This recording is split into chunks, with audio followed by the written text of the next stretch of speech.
तमो ब्रह्म प्रज्ञानं ब्रह्म तत्त्वमसि अहं ब्रह्मास्मि सत्यं ज्ञानमनं सर्वं खलिदं ओमस्तु मा सद्गमयः तमसो मा ज्योतिर्गमयः मृत्योर्मामृतङ्गमयेति ओम एतदालम्बनं श्रेष्ठम् एतदालम्बनं परम् एतदालम्बनं जात्वा ब्रह्मलोके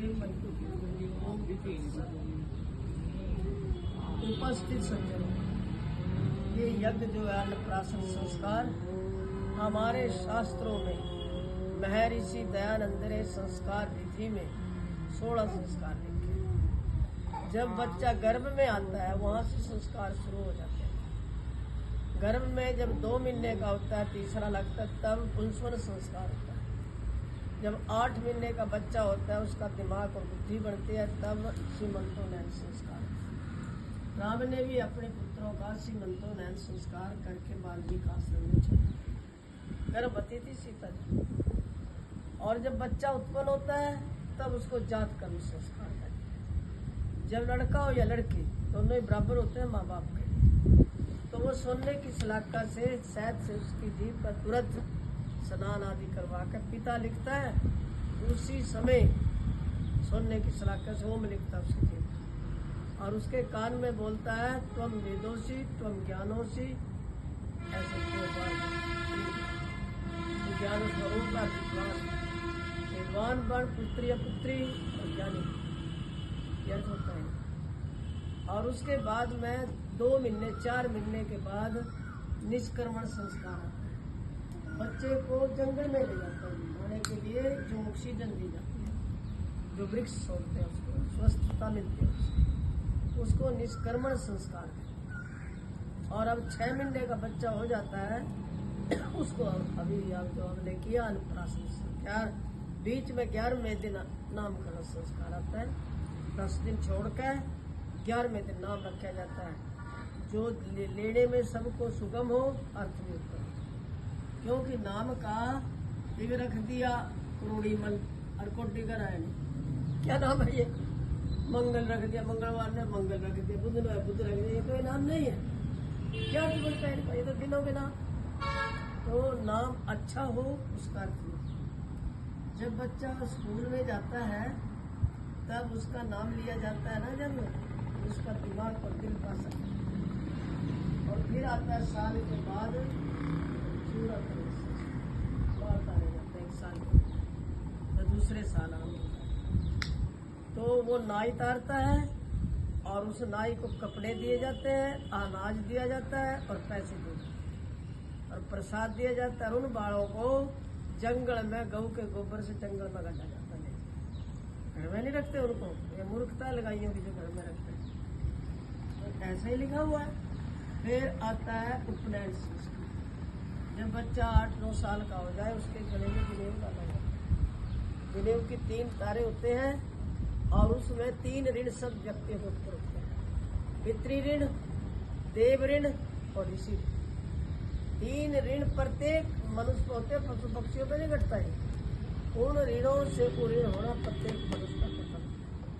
पितृ ऋण शादी करने से, लड़का लड़की पैदा करने से, देश के भक्त और दानी और सूर्य पैदा 2 या 3 या 10 जैसी जरूरत हो वैसी संतान पैदा करते। तो ये ऋण उतर गया। और जब फिर विद्वान हो जाता है, वेद पढ़ता है, उपदेश करता है, उससे देव ऋण उतरता है, ऋषि ऋण उतर जाता है। और यज्ञ करने से ब्रह्म यज्ञ, देव यज्ञ, तिथि यज्ञ, 5 गृहस्थी करता है, उससे देव ऋण उतरता है। इन तीनों ऋणों से ऋण होना मनुष्य का कर्तव्य है। और ये जो नेव पहनने का यही अभिप्राय है। 3 ही ताकि होते हैं। उपनयन संस्कार होते हैं 8-9 साल 10 साल तक। और फिर उसके बाद आता है जब बच्चे को गुरुकुल में छोड़ते हैं, वो वेदारंभ संस्कार। वेद पढ़ने के लिए आचार्य की आज्ञा में रहेगा। विद्या 3 प्रकार से मिलती है, सेवा करने से गुरु के आचार्य से, या धन देने से स्कूलों में जैसे दी जाती है आजकल कॉलेजों में, तो या फिर विद्या के विषय हमें सीखी आती है, हम तुम्हें पढ़ाएंगे तो हमें अंग्रेजी एक विद्या के बदल दूसरा या सेवा से उत्तम माने जाते हैं। गुरु की आज्ञा में रहना पड़ेगा। अगर नहीं आने माता पिता को मिल नहीं सकता 12 साल तक, 24 वर्ष तक। आचार्य उसके माता पिता होते हैं, आचार्य की पत्नी रहती है और कोई पैसा नहीं लगता वहाँ पर, भिक्षा मांग के खाना होता है। ये है वेदांत संस्कार। उसके बाद समावर्तन संस्कार आता है। जब आचार्य को धन दौलत देकर कोई शिक्षा ली है, जिसे पैसे देकर वस्त्र देकर वहाँ से गुरुकुल से निष्कासित निकल। फिर आता है 13वां विवाह। अपनी लड़की से, जो लड़की सुयोग्य हो, पढ़ी लिखी हो, लड़के के पसंद हो, लड़की को पसंद हो, रंग गोरा हो लड़की का, लंबाई में थोड़ी कम और शरीर में थोड़ी पतली, ऐसी लड़की से और संस्कारवान और अच्छे शुभ संस्कार उससे शादी कर ले। ये विवाह संस्कार। और विवाह संस्कार के बाद 25 साल रह सकता है गृहस्थ। 25 साल के बाद बाल प्रस्ताव। 50 साल की उम्र हो जाती है, घर को छोड़ दो, जंगल में आश्रम बना कर रहो और विद्यार्थियों को बिना नहीं, वो तो सारी दुनिया के लिए नहीं होता है, कोई एक के लिए नहीं होता। 50 साल, हाँ वो तो ठीक है। 25 साल तक बानप्रस्थ, ओम की उपासना करनी है, स्वाध्याय करना, समाधि लगानी और बच्चों को निःशुल्क शिक्षा देनी है, तो बिल्कुल फीस वगैरह नहीं। और फिर 75 वर्ष की उम्र हो जाती है, फिर ले लो संन्यास। संन्यास निर्बंध हो जाता है, कोई नियम उसके लिए नहीं होता। सब कामनाओं को त्याग देता है, सब इच्छाओं को छोड़ देता है। न मान की इच्छा, न अपमान की इच्छा, न धन की इच्छा, न खाने की इच्छा, न पहनने की इच्छा, सब को छोड़ देता है और निर्बंध विचरण करे। ये एक स्थान पर रहकर भगवान को प्राप्त जाने, मुक्ति को प्राप्त।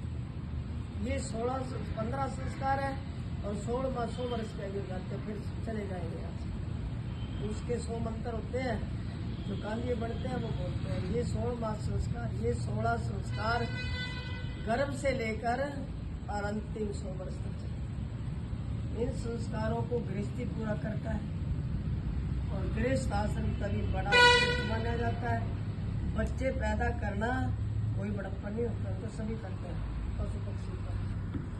उनको क्या शिक्षा देनी है, क्या संस्कार देना है, कैसे संस्कारों से उसको विभूषित करना है, ये माता पिता बच्चे को चाहते हैं कि राम जैसा मेरा लड़का लड़की, परंतु आप कैसे ये नहीं सोचते वो कहाँ पैदा हुए थे राम, कौन थे कौशल्या दशरथ कैसे थे, ये तो सोचते नहीं, ये समझ नहीं। मैं तो बड़ा आज्ञाकारी, बड़ा विद्वान और बड़ा सूरवीर। बोले जननी जने तो 3 जन, भक्त दाता या सूर, और नहीं तो जननी 5 रहे काय कमा। बच्चा पैदा करने में लड़की की आधी सुंदरता खत्म हो जाती है और वो अगर बच्चा पैदा करे तो एक तो सूरवीर होना चाहिए, अर्जुन जैसा दुनिया में पैदा बहुत मुश्किल होता है, और यह कर्ण जैसा दानी हो। इतना दानी मरे हुए ने भी अपना काम तोड़कर सोने में दे दिया था, कभी साल चल रहे थे। और यह विद्वान और ऋषि मुनियों जैसा हो, तो ऐसा विद्वान हो जिन्होंने वेदों के भाष्य किए हैं, ऋषि दयानंद शंकराचार्य जैसे जो